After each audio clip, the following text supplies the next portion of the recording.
जय भारत साथियों, मैं तारिका तरंगनी लकड़ा, ग्राम पूंजीपत्रा, वीडियोवाड़ी।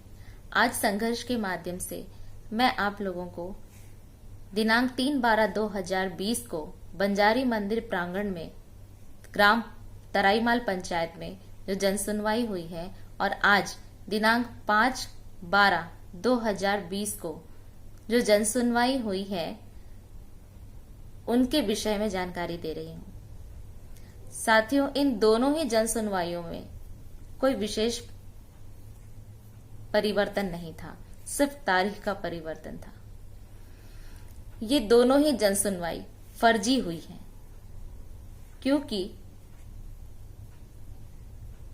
हमारे यहाँ जो ग्राम पंचायत तराईमाल बंजारी मंदिर है, किसी भी धार्मिक स्थल पर जन सुनवाई का किया जाना यह जन सुनवाई के नियम के विरुद्ध में है।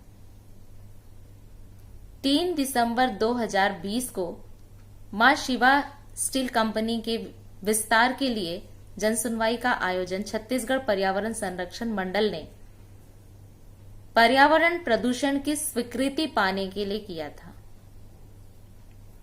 ग्राम पंचायतों से छत्तीसगढ़ पर्यावरण संरक्षण मंडल चाहता है कि वे उद्योगों को प्रदूषण करने की सहमति दे दें और 5/12/2020 की जनसुनवाई भी इसी मकसद से रखी गई है। छत्तीसगढ़ पर्यावरण संरक्षण मंडल को हमारे छत्तीसगढ़ की सरकार ने, छत्तीसगढ़ की जनता ने इसलिए बनाया है कि छत्तीसगढ़ में वे पर्यावरण को सुरक्षित रखेंगे। लेकिन इसके विपरीत छत्तीसगढ़ पर्यावरण संरक्षण मंडल स्वयं ही ग्राम पंचायतों में पंचायती राज के विरुद्ध में जाकर के जनसुनवाइयां करवा रहे हैं और वे चाहते हैं कि ग्राम पंचायत के लोग पर्यावरण प्रदूषण करने की स्वीकृति उद्योगपतियों को दे दें। ऐसा मैं इसलिए कह रही हूं कि यदि छत्तीसगढ़ पर्यावरण संरक्षण मंडल ये नहीं चाहता कि पर्यावरण प्रदूषण हो, तो वो इसके लिए ग्राम सभाओं से प्रस्ताव पास कराते, ग्राम सभाओं की सहमति लेते। लेकिन कहीं भी आज 5 दिसंबर 2020 की जनसुनवाई में मैंने दबाव डालकर छत्तीसगढ़ पर्यावरण संरक्षण मंडल से पूछा कि आपके पास किसी भी ग्राम सभा के द्वारा प्रस्ताव पास किया हुआ है तो आज आप यहां पब्लिश कीजिए, और उन्होंने नहीं दिया। वे चुपचाप पत्थर की तरह बैठे रहे। उन्होंने मेरे एक भी सवाल का जवाब नहीं दिया। मैंने उनसे पूछा कि हमें कहा जाता है ना लोकसभा ना विधानसभा, सबसे बड़ी ग्राम सभा, सर्वोपरि ग्राम सभा। फिर ग्राम सभा की अनुमति, इजाजत लेना आपने क्यों जरूरी नहीं समझा? लेकिन मेरे इस सवाल का जवाब नहीं दिया गया। मैंने यह भी पूछा कि जिन उद्योगों के लिए आप क्षमता विस्तार के लिए जो ये उद्योग अपने आंकड़े दे रहे हैं कि हम वर्ष में इतना क्षमता विस्तार करेंगे, और इनके इस क्षमता विस्तार से हमारे क्षेत्र में जो प्रदूषण होगा, हमारी 6 पंचायतों में जो प्रदूषण होगा, इस प्रदूषण से हमारे लोग जो बीमार होंगे, हमारी खेती जो समाप्त होगी, हमारे बच्चे जो बीमार पड़ेंगे, असमय हमारी मृत्यु होगी, इसके लिए आपने हमारे लिए क्या तय किया है? इसके बदले में आप हमें क्या देंगे? उद्योग तो अपना मुनाफा कमाएंगे, हमें वो ना तो रोजगार देते हैं, ना वो हमारी किसी भी जरूरतों को पूरा करते हैं। CSR राशि का उपयोग वो कहां करते हैं, हमें आज तक पता नहीं है। लेकिन पीठासीन अधिकारी ने इसका भी जवाब नहीं दिया। मैंने कहा उनसे कि हम सुप्रीम कोर्ट जाते हैं, हम हाई कोर्ट जाते हैं, हम कलेक्टर कोर्ट जाते हैं, हम एसडीएम कोर्ट जाते हैं, हम तहसील कोर्ट में जाते हैं, कहीं भी हम जाते हैं, जब हमारी हियरिंग होती है, सुनवाई होती है, तब विपक्ष हमें हमारे सवालों का जवाब देता है। आज लेकिन आपने विपक्ष को हमारे बगल में खड़ा किया नहीं। आप बुलाइए उनको और मैं जो पूछ रही हूं मेरे सवालों का जवाब दिलाइए। लेकिन पीठासीन अधिकारी पत्थर की तरह बैठे रहे, उन्होंने कुछ भी नहीं कहा। जिस वक्त मैं जन सुनवाई के लिए आगे जा रही थी, सामने मैं गई, माइक के सामने जाते जाते मुझे रोक दिया गया और पुरुषों की लाइन में जो लोग खड़े हुए थे लाइन से, उन्हें आकर वे सिर्फ इतना कह रहे थे कि मैं एआर कंपनी को समर्थन करता हूं, मैं एआर कंपनी को समर्थन करता हूं। और लाइन से वो सारे आदमियों को, सारे जेंट्स को वो परमिशन दे रहे थे कि आप समर्थन करते जाओ। मैं बोलना चाहती थी, मुझे रोका गया वहां पर कि आप रुकिए, आप थोड़ी देर से बोलिए, पहले इनको समर्थन करने दीजिए। ये जनसुनवाई के इस तरीके से जनसुनवाइयां कराई जा रही हैं। साथियों, मैं बात इतनी ही कहना चाहती हूं कि हमारे तमनार क्षेत्र में आज तक जितनी भी जनसुनवाइयां हुई हैं, वो सब की सब फर्जी हुई हैं। फर्जी मैं इसलिए कह रही हूं क्योंकि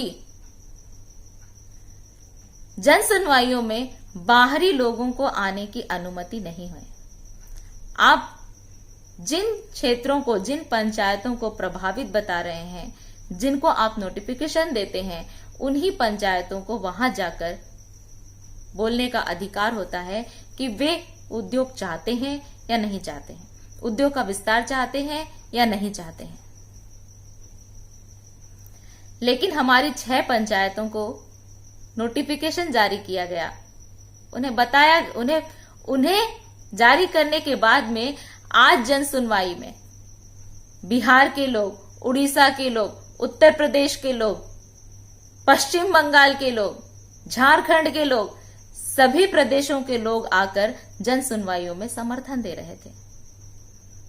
जशपुर के लोग, अंबिकापुर के लोग, जांजगीर चांपा के लोग, बाहर के लोग आकर कह रहे हैं कि मैं पूंजीपत्रा का निवासी हूं, मैं तराईमाल का निवासी हूं, मैं तुमिरडीह का निवासी हूं और मैं कंपनी को समर्थन करता हूं। दोनों दिन यही चीज हुआ कि बाहरी लोगों ने आकर उद्योग कंपनी के विस्तार को समर्थन दिया।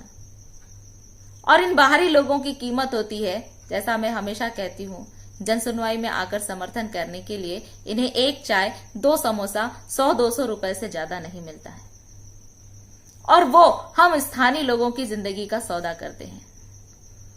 आज की जनसुनवाई में, आज जो जनसुनवाई हुई है और 3 दिसंबर को जो जनसुनवाई हुई है, इस जनसुनवाई में पहली बात कि जनसुनवाई के लिए ग्राम सभा को महत्व नहीं दिया गया।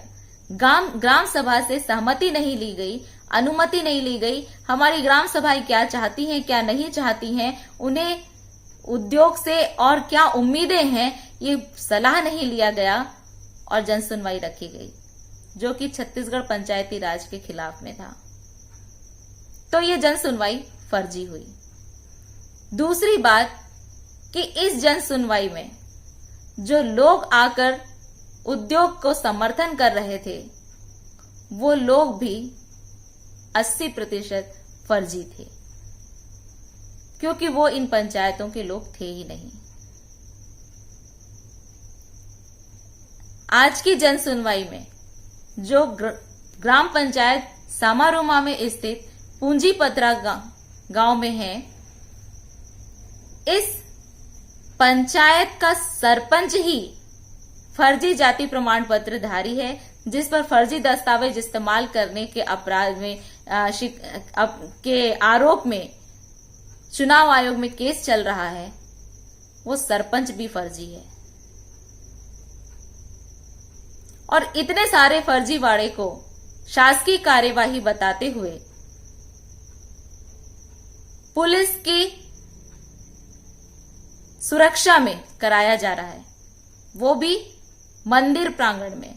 मंदिर में किया जाना यह भी एक फर्जी है और पुलिस उसे सुरक्षा दे रही है। नेशनल हाईवे NH-49 पर खुले आम आदिवासियों के अधिकारों का शोषण किया जा रहा है, आदिवासी पंचायत का शोषण किया जा रहा है, उसे बेचा जा रहा है और वो भी सरकार की निगरानी में। और अगर हम आदिवासी लोग इसके खिलाफ में मुंह खोलते हैं, आवाज उठाते हैं, तो हमें कई नए नामों से नवाजा जाता है। कभी हमें नक्सली कहा जाता है, कभी हमें माओवादी कहा जाता है। हमारे लिए भारतीय संविधान प्रदेश सरकार को या केंद्र सरकार को यह जिम्मेदारी देता है कि अनुसूचित क्षेत्र की सुरक्षा, वो अनुसूचित क्षेत्र के अधिकारों की, उनकी संस्कृति की, उनकी विरासत को सुरक्षित करेंगे।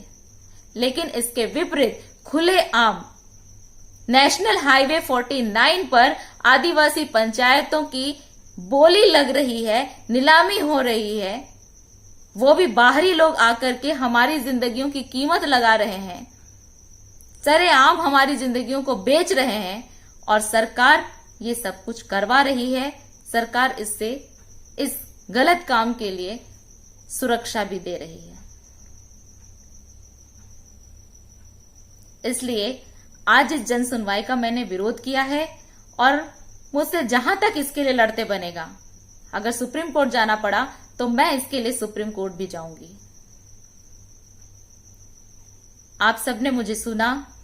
अगर मेरी बातें आपको अच्छी लगी, आप भी साथ देना चाहते हैं संघर्ष का, कि संघर्ष के साथ आकर हम एक होकर तमनार को बचाने के लिए लड़ें, तो आप मुझे लाइक दीजिए और मेरे वीडियो को शेयर कीजिए, जिससे ज्यादा से ज्यादा लोग इसे समझ सके और तमनार को बचाने के लिए संघर्ष का साथ दे सके। जय भारत, जय संविधान।